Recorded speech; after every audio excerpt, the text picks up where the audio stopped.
জিদ্দার boomerang যে মুভিটা আসছে ওই মুভির একটা ট্রেলার আজকে রিলিজ করেছে, আমি এইমাত্র দেখলাম। এবারে ট্রেলারটা কেমন হয়েছে সেটাই বলবো। ট্রেলারটা কিন্তু ভাই আমাকে যেমন লেগেছে সেটাই বলছি, ট্রেলারটা ভালোই হয়েছে। এবারে এখানে বোঝাই গেল রুক্মিণী মৈত্র দুটো রোল আছে ওনার, একটা রোবট আর একটা ভালো। এখানে জিদ্দাকে অসাধারণ লাগছে, জিদ্দার যে কমেডি লাইনটা অসাধারণ ছিল, কমেডি যে ধাঁচটা জিদ্দার ওটা কিন্তু খুব সুন্দর লাগছে। আর এখানে সৌরভের যে কমেডিটা সেটাও ভালো লেগেছে। এখানে দেখলাম রজতব দত্ত, ওনাকেও ভালো লেগেছে। তারপরে এই মুভিটা একটা কমেডি মুভি হতে চলেছে, কমেডি এন্টারটেনমেন্টের একটা মুভি।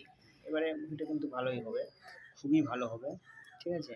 আপনারা দেখতে পারেন মুভিটা, ফ্যামিলি ড্রামা মুভি একবারে, মানে ফ্যামিলি নিয়ে দেখা হবে মুভিটা। কমেডি মুভি তো এটা, তাই না? খুবই ভালো। জিদ্দাকে খুব সুন্দর লাগছে, অসাধারণ লাগছে জিদ্দাকে।